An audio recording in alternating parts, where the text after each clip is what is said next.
نمیر کے چہرے پر بھی الجھن تھی۔ بارش کی شدت بھی بڑھنے لگی تھی۔ نایاب کی حالت اب خراب ہونے لگی۔ اس کو لگا تھا کہ وہ بند گاڑی میں پھنس گئی ہے۔ باہر موسم اس حد تک بگڑ چکا تھا کہ وہ گاڑی سے باہر نہیں نکل سکتی تھی، اور نمیر کی موجودگی اس کی پریشانی کو مزید بڑھا رہی تھی۔ کیا آپ کچھ کر نہیں سکتے؟ اس نے ہچکچاتے ہوئے پوچھا۔ نمیر نے ایک نظر اس ڈرتی ہوئی لڑکی کو دیکھا اور دوسری نظر باہر بگڑتے ہوئے موسم کو دیکھا۔ اس کی نظروں کا مطلب صاف صاف تھا کہ بھلا اس خراب موسم میں وہ کیا کر سکتا تھا سوائے انتظار کے۔ لیکن نایاب کی گھبراہٹ بڑھ رہی تھی۔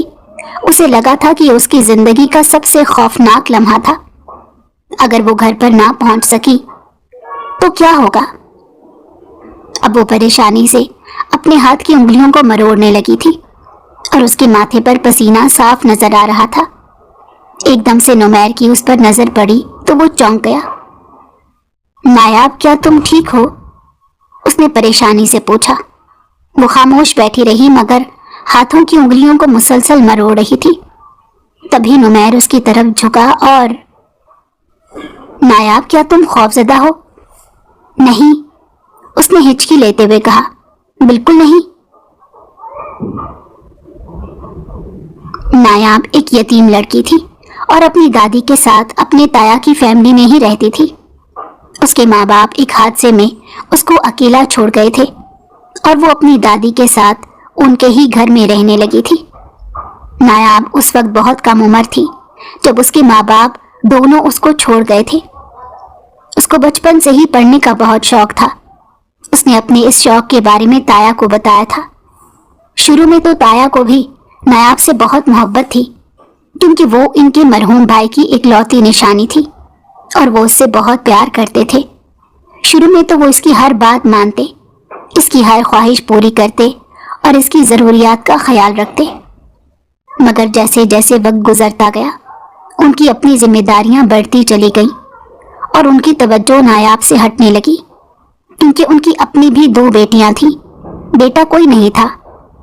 اور تائی فرزانہ جب بھی دیکھتی کہ نایاب ہر دوسرے دن اپنی کوئی نئی فرمائش لے کر تایا زبیر کے پاس پہنچی ہوتی ہے تو ان کو بہت غصہ آتا، اور وہ ہمیشہ زبیر کو یہی کہتی رہتی تھی کہ آپ نایاب کی فکر چھوڑ دیں اور اپنی بیٹیوں کی ذمہ داری سنبھالیں، کیونکہ ان کے حالات ایسے نہیں تھے کہ وہ اپنی دونوں بیٹیوں کی پرورش کے ساتھ ساتھ نایاب کی خواہشیں بھی پوری کر سکتے۔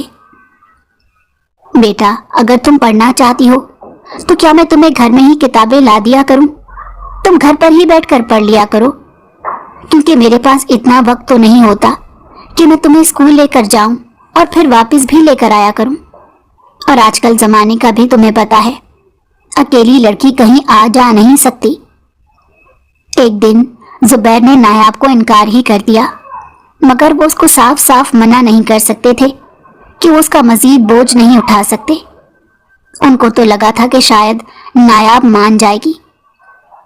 زبیر بیٹا، اگر نایاب کو لانے لے جانے کا اتنا ہی مسئلہ ہے تو تم رکشہ کیوں نہیں لگوا لیتے؟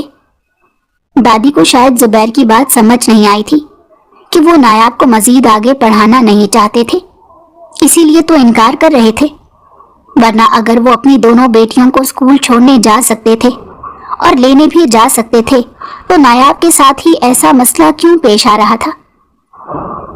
کوئی بات نہیں دادی، میں گھر پر بیٹھ کر پڑھ لیا کروں گی، ویسے بھی گھر پر کام بہت ہوتے ہیں اور تائی سارا دن اکیلی خود ہی لگی رہتی ہیں۔ میں پڑھائی کے ساتھ ساتھ تائی کی مدد بھی کر دیا کروں گی، اس طرح سے ان کو بھی سہولت ہو جائے گی اور میری پڑھائی کا حرج بھی نہیں ہوگا۔ جب زبیر خاموش رہے تو نایاب نے خود ہی دادی کو ان کی بات کا جواب دے دیا۔ وہ بھی اچھی طرح سے جانتی تھی کہ سارے گھر کی ذمہ داری تایا زبیر پر ہی تو تھی، اس کے باوجود بھی انہوں نے نایاب کو کبھی کسی چیز سے انکار نہیں کیا تھا، اور اگر اب وہ اس کو اتنی سہولت دے ہی رہے تھے کہ تعلیم ختم کروانے کے بجائے گھر بٹھا کر پڑھانا چاہتے تھے تو وہ بہت آسانی سے مان گئی۔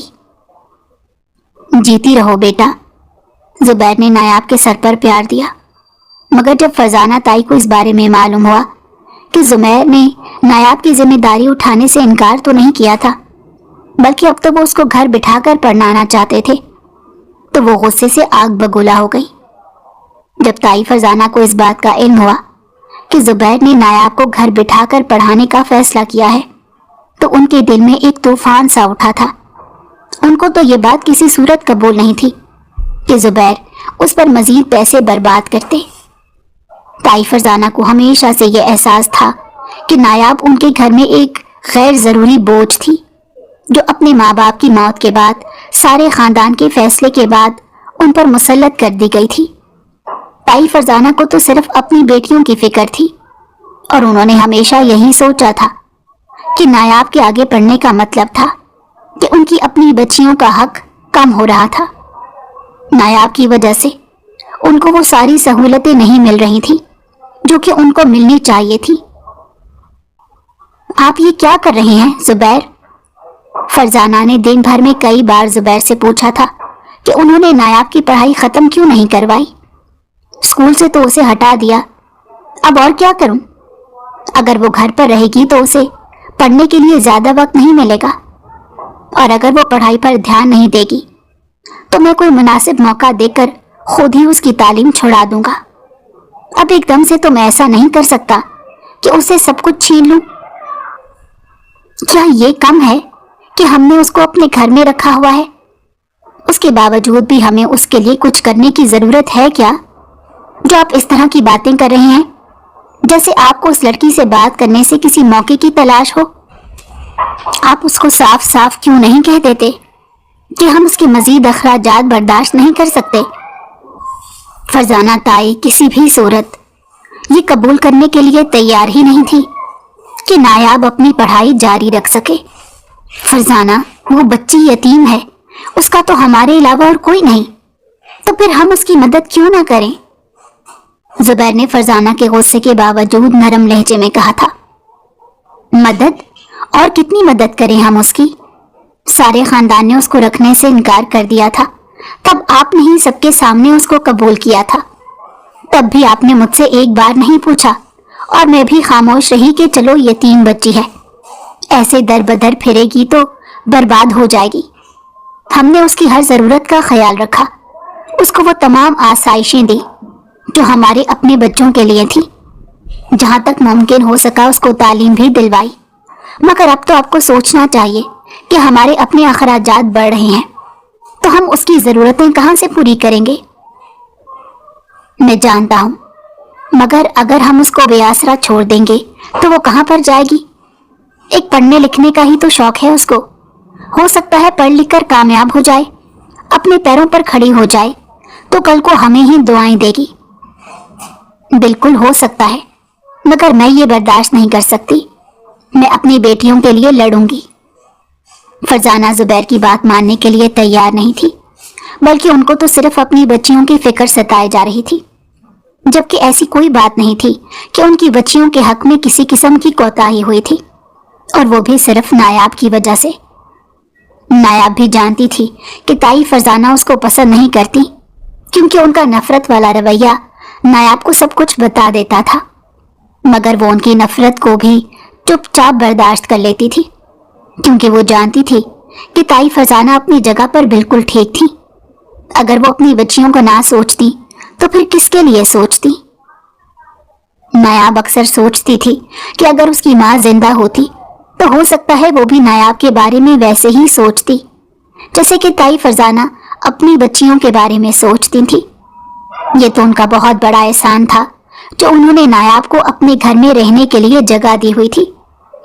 وہ زبیر کی لائی ہوئی کتابوں کو گھر پر ہی پڑھتی، اور ساتھ ساتھ تائی فرزانہ کے گھریلو کاموں میں بھی ہاتھ بٹانے لگی تھی، تاکہ کسی طرح سے ان کا دل جیت سکے۔ مگر ہر گزرتے دن نایاب کے لیے حالات سخت ہوتے جا رہے تھے، کیونکہ تائی فرزانہ کا رویہ اس کے ساتھ بدتر ہوتا جا رہا تھا۔ ان کے دل میں نایاب کے لیے کوئی نرمی باقی نہیں بچی تھی، اور وہ ہر وقت اسے اپنی باتوں سے یہ احساس دلانے کی کوشش کرتی رہتی کہ وہ اس گھر پر بوجھ تھی۔ نایاب ان تمام مشکلات کو صبر اور حوصلے سے برداشت کرتی رہی، کیونکہ وہ جانتی تھی کہ اسے اپنے خوابوں کے حصول کے لیے بہت محنت کرنی تھی زبیر تایا تو تھے ہی نہ اس کے ساتھ، جو اس کی ذمہ داری کو پورا کر رہے تھے۔ نایاب کی کوشش ہوتی تھی کہ تائی فرزانہ کو اس سے کسی قسم کی کوئی شکایت نہ ہو، اسی لیے وہ رات دیر تک پڑھتی اور صبح جلدی اٹھ کر گھر کے کاموں میں مصروف ہو جاتی۔ مگر تائی فرزانہ سے یہ بھی برداشت نہیں ہوا، کیونکہ ان کی اپنی بچیوں کو تو پڑھائی کا کوئی اتنا خاص شوق نہیں تھا۔ وہ تو بس اسکول سے آتے ہی اپنے بیگ رکھ کر بھول جایا کرتی تھی۔ جب انہوں نے نایاب کو پڑھائی کرتے دیکھا تو وہ اور زیادہ برہم ہو گئی اور کہنے لگی، اس گھر میں کام کرنے والے ہاتھوں کی ضرورت ہے، پڑھنے والے دماغ کی نہیں۔ جب بھی نایاب کتابیں لے کر بیٹھتی تو وہ اسے تانے دینے سے باز نہ آتی۔ فرزانہ کے تانوں کے باوجود بھی زبیر نایاب کے ساتھ کچھ حد تک نرم تھے، لیکن کبھی کبھار ان پر بھی فرزانہ کے دباؤ کا اثر صاف نظر آتا تھا۔ زبیر نے کئی بار فرزانہ کو سمجھانے کی کوشش کی تھی، لیکن فرزانہ اپنی بات پر اڑی رہتی۔ جب نایاب کا میٹرک کا رزلٹ آیا تو فرزانہ کی آنکھیں حیرت سے پھٹی کی پھٹی رہ گئیں، کیونکہ اس نے تو پورے بورڈ میں ٹاپ کیا تھا اور اس کو اسکالرشپ ملی تھی۔ جب سارا دن کتابیں لے کر بیٹھی رہے گی تو ٹاپ ہی کرے گی نا۔ میری بچیاں تو بیچاری میرے ساتھ کام کرواتی تھک جاتی تھی، ان کو تو پڑھنے کا وقت نہیں ملتا تھا۔ اگر یہ میرے ساتھ تھوڑا بہت کام کروا دیتی تو میری بچیاں بھی آج اسی کی طرح کامیاب ہوتی۔ فرزانہ کو ہمیشہ کی طرح اس بار بھی نایاب کی کامیابی سے زیادہ خوشی نہیں ہوئی تھی، تبھی وہ اپنی عادت سے مجبور اس کو تانے دینے سے باز نہیں آئی۔ مگر زبیر اور دادی کو نایاب کے بارے میں سن کر بے حد خوشی ہوئی تھی۔ دادی تو نایاب کے واری صدقے جاتے نہ تھک رہی تھی، بلکہ انہوں نے تو فوراً سے اپنے پلو میں بندھے ہوئے کچھ پیسے نکال کر صدقہ کر دیا تھا، تاکہ کسی کی نظر نہ لگ جائے۔ اور فرزانہ دادی کی بات کا مطلب بہت اچھی طرح سے سمجھ گئی تھی، کیونکہ دادی کا یہی خیال تھا کہ وہ فرزانہ ہی تو تھی جس کی نظر نایاب کو لگ سکتی تھی۔ جب زبیر کو معلوم ہوا کہ نایاب کو اسکالرشپ ملے گی تو وہ بھی اس کو آگے پڑھنے سے روک نہیں سکے تھے، بلکہ وہ تو خوش ہوئے تھے کہ اب نایاب اپنی پڑھائی کا خرچہ خود اٹھا سکتی تھی۔ ان کے پاس تو کوئی جواز بنتا ہی نہیں تھا کہ وہ اب نایاب کو گھر بٹھا سکتے، اسی لیے انہوں نے نایاب کو منع نہیں کیا تھا، بلکہ اس کو ایک موبائل فون لا دیا تھا تاکہ اس کی حوصلہ افزائی کر سکتے۔ مگر فرزانہ سے یہ بھی کہاں برداشت ہونے والا تھا کہ زبیر اس کو ایک اتنا اچھا موبائل دے رہے تھے، تبھی تو وہ غصے سے پھٹ پڑی تھی۔ یہ لڑکی اب گھر کے معاملات سے بالکل بے پرواہ ہو گئی ہے، پہلے ہی یہ بوجھ تھی، اوپر سے آپ نے اس کو موبائل لا کر دے دیا تاکہ یہ گھر کے کاموں سے بالکل ہی جان چھڑوا کر بیٹھ جائے۔ میں آپ کو صاف صاف کہہ رہی ہوں، مجھ سے اب گھر کے سارے کام نہیں ہوتے۔ اگر نایاب آگے پڑھنا ہی چاہتی ہے تو اس کو سمجھا دیں کہ اس کو میرے ساتھ مل کر گھر کے کام بھی کرنے ہوں گے، ورنہ پڑھائی کا خواب چھوڑ کر سکون سے گھر میں بیٹھے۔ اس نے پڑھ لکھ کر کون سا آگے جا کر کوئی نوکری کرنی ہے؟ وہ زبیر سے شکایت کرنے لگی تھی۔ زبیر نے نایاب کی طرف دیکھا تھا جس کی آنکھوں میں پانی چمک رہا تھا۔ تبھی وہ آگے بڑھ کر کہنے لگی تھی، تائی جی میں جانتی ہوں کہ میں اس گھر میں ایک بوجھ ہوں، لیکن کیا میں نے آپ کی بیٹیوں کو منع کیا ہے کہ وہ میرے مقابلے میں بیٹھ کر پڑھا نہ کریں؟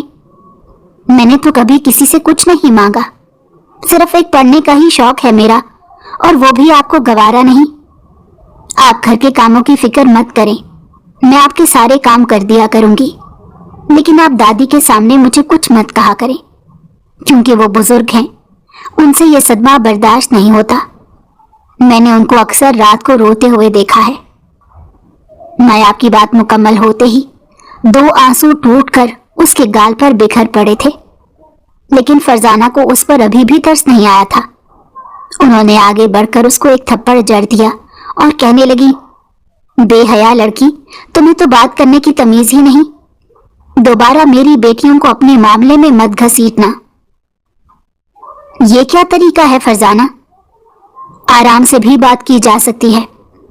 اور بیٹا تم، جب تمہیں میں نے کہہ دیا تھا کہ تم آگے پڑھ سکتی ہو تو تم کیوں بحث کر رہی ہو؟ تم جاؤ اپنے کمرے میں اور دوبارہ فرزانہ سے اس طرح سے بات مت کرنا۔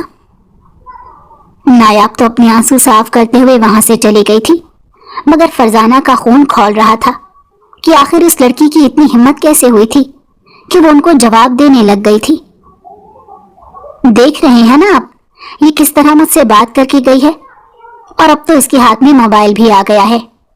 میں کہتی ہوں اب لڑکی ہاتھ سے نکل گئی، آپ کو ایک دن اپنے فیصلے پر پچھتانا پڑے گا، یاد رکھیے میری بات۔ فرزانہ الگ منہ بسور کر دوسری طرف چلی گئی تھی اور زبیر ان دونوں کے درمیان میں ایک بار پھر پھنس کر رہ گئے تھے۔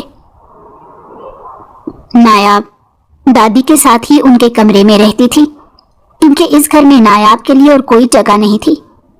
نایاب نے ایک بار پھر کمرے میں آ کر بے تحاشا رونا شروع کر دیا۔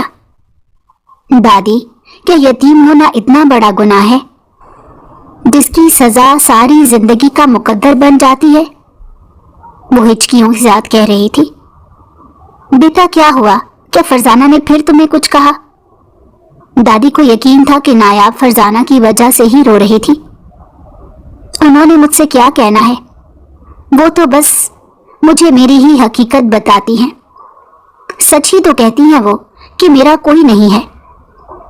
وہ سر جھکائے آنسو بہائے جا رہی تھی۔ ایسا کہا ہے اس نے؟ رکو ذرا، ابھی میں اس کی خبر لیتی ہوں۔ ہمت بھی کیسے ہوئی اس کی تمہیں کچھ کہنے کی؟ بیٹا تم اکیلی نہیں ہو، میں ہوں تمہارے ساتھ۔ میرے ہوتے ہوئے تمہیں فکر کرنے کی کوئی ضرورت نہیں۔ نہیں دادی، رہنے دیں، آپ ان کو کچھ نہیں کہیں گی، وہ میرا اتنا خیال بھی تو رکھتی ہیں۔ اگر کچھ کہہ دیتی ہیں تو مجھے بھی برداشت کر لینا چاہیے۔ آپ ان کو کچھ نہیں کہیں گی، ورنہ میں آپ سے ناراض ہو جاؤں گی۔ نایاب نے بہت جلد خود کو سنبھال لیا تھا۔ اس کو اندازہ ہی نہیں ہوا تھا کہ وہ دادی کے سامنے اتنا رونے لگ گئی تھی۔ دادی تو اسے اتنا پیار کرتی تھی کہ اس کے لیے فرزانہ تائی سے لڑ بھی سکتی تھی، اور تب معاملہ زیادہ خراب ہو سکتا تھا، جو کہ نہیں ہونا چاہیے تھا۔ وہ ایک ہمت کے ساتھ اپنے آنسو صاف کرتے ہوئے اٹھ بیٹھی تھی۔ میں تایا زبیر کو کبھی مایوس نہیں کروں گی، میں ضرور محنت کروں گی، ایک دن ان کو مجھ پر فخر ہوگا، اور تائی فرزانہ بھی میرے لیے اپنے دل سے سارے گلے شکوے ختم کر کے خود مجھے قبول کر لیں گی۔ اگر وہ کبھی مجھے کچھ کہہ دیتی ہیں تو اس کا مطلب یہ تو نہیں کہ وہ مجھ سے نفرت کرتی ہیں، بلکہ وہ بھی تو اپنی جگہ ٹھیک ہیں۔ آخر ان کو بھی اپنی بیٹیوں کی پرواہ ہے۔ میری کامیابیاں ایک نہ ایک دن ضرور تایا زبیر کے لیے فخر کا باعث بنے گی، مگر وہ جتنی بھی کوشش کر لیتی، فرزانہ کے دل میں اس کے لیے نفرت بڑھتی جا رہی تھی۔ وہ ہر دوسرے دن زبیر کو نایاب کے خلاف بھڑکانے لگی تھی۔ میں آپ کو کہہ رہی ہوں یہ لڑکی ہمارے لیے مصیبت بن جائے گی۔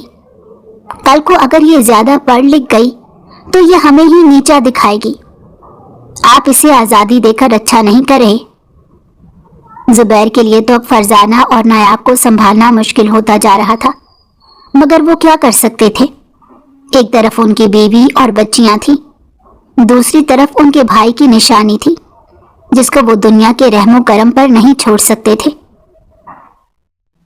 نایاب اپنی دوست جیا سے اکثر اپنے دل کی باتیں کیا کرتی تھی۔ میں تو حیران ہوتی ہوں کہ آخر تمہاری تائی کو تم سے اتنی نفرت کیوں ہے؟ اب تو تم اپنی پڑھائی کے اخراجات بھی خود اٹھا رہی ہو، پھر انہیں تم سے کیا مسئلہ ہے؟ جیا اکثر نایاب کے منہ سے تائی فرزانہ کی باتیں سن کر کوڑتی رہتی تھی۔ میں بھی تو تمہارے سامنے ہی ہوں، میرے بھی پاپا مجھے اس وقت چھوڑ گئے تھے جب میں 3 سال کی تھی، مگر مجھے تو آج تک میرے ماموں نے بوجھ نہیں سمجھا، بلکہ وہ تو میرا ویسے ہی خیال رکھتے ہیں جیسے میں ان کی ہی بیٹی ہوں۔ مگر تمہاری تائی فرزانہ کا رویہ تو میری سوچ سے باہر ہے۔ چلو ٹھیک ہے، اب مجھے گھر واپس جانا ہے، کہیں ایسا نہ ہو کہ گھر سے دیر ہو جائے تو تائی کو مجھے باتیں سنانے کا ایک اور موقع مل جائے۔ نایاب نے اپنی کتابیں سمیٹ کر بیگ میں ڈالی اور جانے کے لیے مڑی ہی تھی جب ایک دم سے سامنے آتے شخص سے ٹکرا گئی۔ ارے سنبھل کر! وہ نمیر تھا جو اکثر جیا کے گھر آتا جاتا رہتا تھا اور جیا کی دوست نایاب کو بھی جانتا تھا، مگر نایاب نے اس کی بات کا کوئی جواب نہیں دیا۔ وہ خود کو سنبھالتے ہوئے دروازے کی طرف بڑھ گئی تھی۔ اس کو کیا ہوا؟ کیا یہ ہمیشہ ایسے ہی جلدی میں رہتی ہے؟ میں نے تو اسے جب بھی دیکھا ہے اس کو یہاں سے بھاگنے کی ہی جلدی ہوتی ہے۔ نمیر نے نایاب کے جاتے ہی جیا سے پوچھا، مگر نایاب نے اس کی بات سن لی تھی۔ نایاب کے ذہن میں نمیر کی باتیں گونج رہی تھی۔ اسے لگا تھا جیسے وہ اس کا مذاق اڑا رہا تھا۔ وہ اپنے خیالات کو جھٹکنے کی کوشش کر رہی تھی، مگر نمیر کے لہجے میں چھپا ہوا تجسس اسے مسلسل پریشان کر رہا تھا۔ جیسے ہی نایاب نے گھر کے اندر قدم رکھا، تائی فرزانہ کی تیز آواز نے اس کا استقبال کیا۔ کتنی دیر لگا دی واپس آنے میں؟ تمہیں سمجھ نہیں آتا کہ اس گھر میں رہنے کے کچھ اصول ہیں؟ بس یونیورسٹی میں کلاس ختم ہونے میں دیر ہو گئی، نایاب نے نظریں جھکا کر کہا تھا۔ ہاں ہاں، یہی بہانے تمہاری عادت بن چکے ہیں۔ میں دیکھ رہی ہوں تم کچھ زیادہ ہی آزاد ہو گئی ہو۔ یاد رکھنا لڑکی، یہ سب زیادہ دیر نہیں چلے گا، فرزانہ نے طنزیہ انداز میں کہا، مگر نایاب خاموش تھی۔ زبیر جو پاس کے کمرے میں ہی بیٹھے تھے یہ سب سن رہے تھے، مگر انہوں نے بھی خاموش رہنے کو ہی ترجیح دی۔ وہ اپنی بیوی اور نایاب کے درمیان ہونے والے ہر جھگڑے میں خود کو بے بس محسوس کرتے تھے، اور اب ان کو مداخلت کرنا بھی بے معنی ہی لگتا تھا۔ یہ نایاب ہمیشہ اتنی خاموش اور الجھی ہوئی کیوں رہتی ہے؟ کیا مسئلہ ہے اس کے ساتھ؟ نمیر کو اس لڑکی کی خاموشی چبھ رہی تھی۔ تبھی تو اس نے جیا سے سوال کیا تھا۔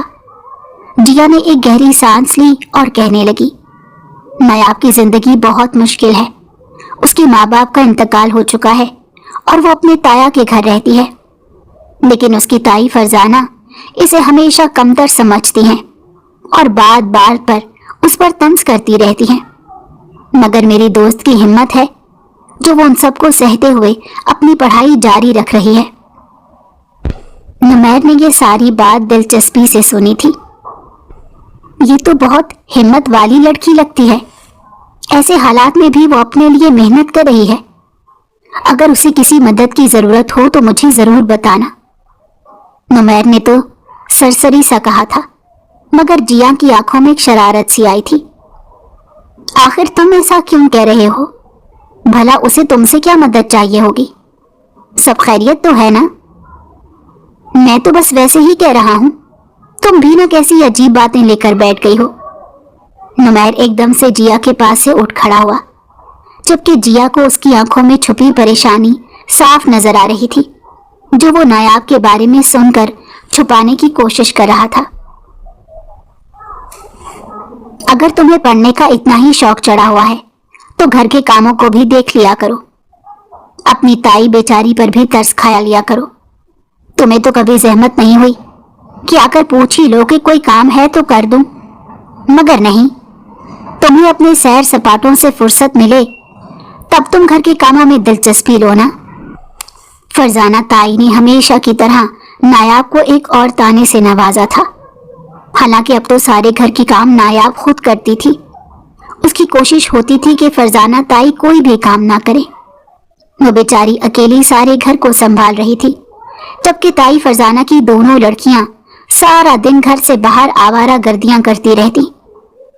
جب تائی فرزانہ سے زبیر تایا بچیوں کے بارے میں پوچھتے تو وہ کہہ دیتی، میری دونوں بچیاں اپنی دوستوں کے ساتھ پڑھائی کر رہی ہیں کیونکہ ان کے امتحانات جو ہونے والے ہیں۔ نایاب سب کچھ جانتی تھی کیونکہ وہ دونوں بھی تو اس کے ساتھ ہی کالج میں پڑھتی تھیں، اور نایاب نے کبھی بھی ان کو پڑھائی میں دلچسپی لیتے ہوئے نہیں دیکھا تھا۔ اس کے باوجود بھی وہ خاموش تھی۔ وہ جانتی تھی اگر اس نے ان دونوں کے بارے میں تائی فرزانہ سے کچھ بھی کہا تو وہ الٹا اسی کو الزام دیں گی، اسی لیے خاموش رہنا بہتر تھا۔ بیٹا، تم سارا دن گھر کے کاموں میں لگی رہتی ہو اور رات کو کتابیں کھول کر بیٹھ جاتی ہو، آخر خود کے ساتھ اتنا ظلم کیوں کر رہی ہو؟